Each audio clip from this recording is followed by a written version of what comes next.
मीठे बंस, पेस्ट्रीज और पैटीज किसको नहीं पसंद। पर क्या हो अगर ऐसे पेस्ट्रीज और पैटीज बनाने वाली बेकरी आपकी जान ले ले। रीटा एक वीडियो कंटेंट क्रिएटर थी और वो नए नए कैफेज, रेस्टोरेंट्स और बेकरी में जाकर फूड व्लॉगिंग और रिव्यूइंग करती थी। उसकी लाइफ में सब कुछ अच्छा चल रहा था।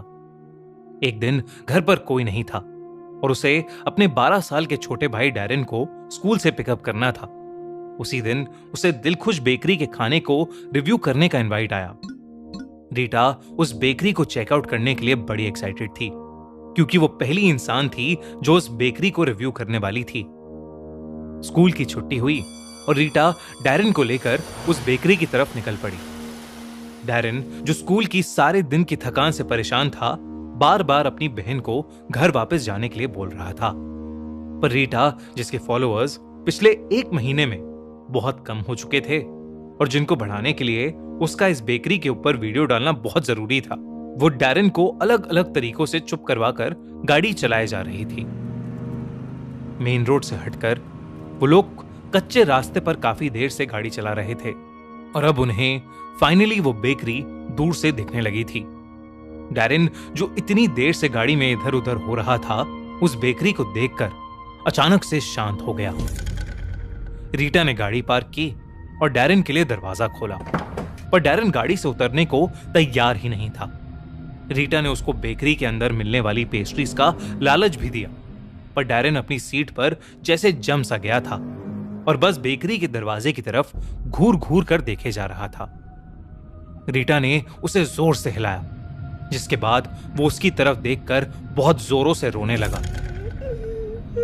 और घबराते हुए कहने लगा कि उसको बेकरी के गेट तक आते आते कई छोटे बच्चे दिखाई दिए थे और उन सभी बच्चों के कपड़े खून में सने थे। डैरेन ने रीटा से कहा कि वो बच्चे अब बेकरी के दरवाजे के सामने खड़े हुए हैं और उन्हें अंदर जाने से मना कर रहे हैं।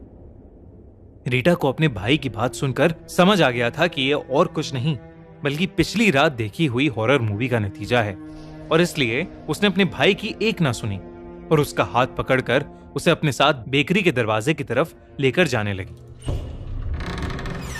वो बेकरी के दरवाजे के अंदर घुसे तो उस बेकरी में कोई नहीं था, लेकिन फिर एक बूढ़ी सी आंटी आई और उन्होंने डैरेन को एक मीठा बन दिया और बन हाथ में आते ही रोता हुआ डैरेन अचानक शांत हो गया और बन को मजे से खाने लगा।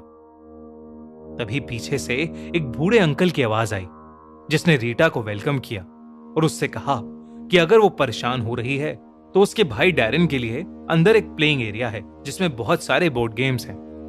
ये सुनकर रीटा खुश हो गई क्योंकि डैरेन को बिजी करके अब वो अपनी वीडियोस आराम से बना सकती थी।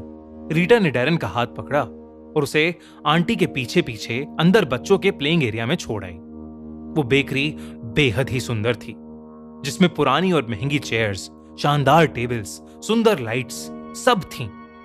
पर पता नहीं क्यों वो सब रीटा के कैमरे में अजीब सा दिख रहा था। जब वीडियो बनाकर उसने रिप्ले करके देखा तो उस वीडियो में कुछ छोटे बच्चों की परछाइयां दिखी, जिसके बाद वो फोन एकदम से स्विच ऑफ हो गया। रीटा को ये बहुत अजीब लगा, पर इससे पहले वो कुछ सोच या कर पाती, वो बूढ़ी आंटी वहां आई और रीटा को बड़े प्यार से बिठाकर उन्होंने उसके सामने कुछ चॉकलेट्स पेस्ट्रीज रख दी। उन चॉकलेट पेस्ट्रीज जैसी सुंदर पेस्ट्रीज रीटा ने पहले कभी नहीं देखी थी और उन पेस्ट्रीज को देखकर थोड़ी देर पहले जो कुछ भी हुआ था वो सब भूलकर रीटा उस स्पॉन्ज जैसी सॉफ्ट पेस्ट्री को खूब शौक से खाने लगी।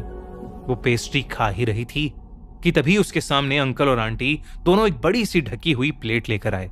इतनी बड़ी प्लेट देखकर रीटा को लगा कि उसके अंदर कोई स्पेशल डिश होगी, पर जब उन्होंने ढक्कन हटाया तो उसके अंदर से उन्होंने 2 बड़ी बड़ी पैटीज निकाली, जिसको अंकल आंटी दोनों ने दिलखुश बेकरी की स्पेशल मीट पैटीज बताया। रीटा को पैटीज देकर वो दोनों वापस किचन में चले गए। रीटा ने उस मीट पैटी की एक बाइट ली और बिना रुके झट से उसने अपनी बड़ी सी पैटी खत्म कर ली। उसको समझ ही नहीं आ रहा था कि कोई इतनी टेस्टी पैटीज कैसे बना सकता था। तभी रीटा को याद आया कि वो खाने पीने में इतनी बिजी हो गई थी कि वो अपने भाई डैरेन को भूल ही गई थी। उसने सोचा कि वो बची हुई पैटी डैरेन को ले जाकर खिला देगी। रीटा जब प्लेइंग एरिया में पहुंची तो उसने देखा कि उसका भाई डैरेन वहां था ही नहीं। रीटा उसे पूरी बेकरी में ढूंढने लगी, पर वो कहीं मिल ही नहीं रहा था। उसे ढूंढती हुई रीटा जब उस बेकरी की किचन में पहुंची तो वो दंग रह गई। उसने देखा कि वो बूढ़े अंकल एक इंसान के दिल को चाकू से छोटे छोटे टुकड़ों में काट कर एक प्लेट में रख रहे हैं और आंटी उन्हीं टुकड़ों को पैटीज में भर रही हैं। तभी उसे एक किचन के कोने में अपना छोटा भाई दिखाई दिया, जो बेजान सा वहां पड़ा हुआ था। उसकी पूरी छाती पर कट्स लगे थे। ऐसा लग रहा था कि उसकी छाती खोलकर उसका दिल निकाला गया है। रीटा को अचानक से यह रियलाइज हुआ कि वो दिल जो अंकल काट रहे थे वो किसी और का नहीं बल्कि उसके छोटे भाई डैरेन का ही था। ये सब देखकर रीटा की सांस सूख गई और उसके मुंह से अचानक से एक चीख निकली।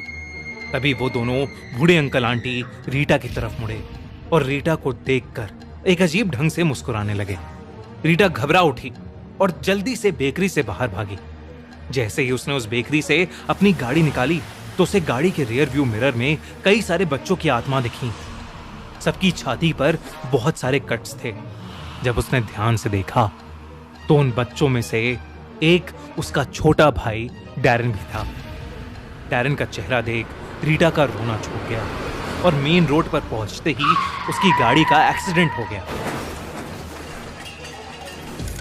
रीटा को हॉस्पिटल में 2 दिन बाद होश आया और उसके होश आते ही उसके मॉम डैड फूट फूट कर रोने लगे। उन्होंने रीटा से कहा कि डैरेन उसके एक्सीडेंट के दिन से मिसिंग है और कहीं नहीं मिल रहा। इस पर रीटा ने अपने पेरेंट्स को दिलखुश बेकरी में जो हुआ वो सब कुछ बताया। दिलखुश बेकरी के बारे में सुनते ही रीटा के पेरेंट्स का दिल दहल गया। रीटा के डैड ने उसे बताया कि दिलखुश बेकरी को बंद हुए पूरे 15 साल हो चुके थे। उसके ओनर्स छोटे बच्चों का दिल निकाल कर खाते थे और एक दिन किसी ने उनके खिलाफ कंप्लेंट कर दी और इसी के चलते दोनों ने अरेस्ट होने से पहले ही आत्महत्या कर ली और वो बेकरी सदियों के लिए एक वीरान खंडर बन गई। रीटा ये बात सुनकर शॉक्ड हो गई।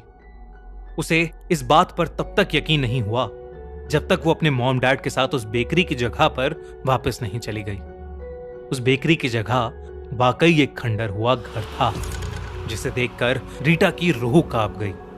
उस दिन के बाद से रीटा ने फूड व्लॉगिंग ही छोड़ दी। अपने छोटे भाई को खोने का दुख शायद ही कभी उसके मन से निकल पाएगा। अगली बार आप भी किसी नई बेकरीज में पैटीज खाते समय होशियार रहना, वरना क्या पता आपको कौन क्या खिला रहा हो। हमारी अगले हफ्ते की कहानी सुकिमा ओना, जापानीज हॉरर लेजेंड, स्पॉटिफाई पर ऑलरेडी लाइव है, तो डिस्क्रिप्शन में दी गई लिंक पर क्लिक करिए और जल्दी से उसे सुनिए। और अगर आपको ये वीडियो अच्छी लगी तो हमारा चैनल खूनी मंडे सब्सक्राइब करना बिल्कुल मत भूलना।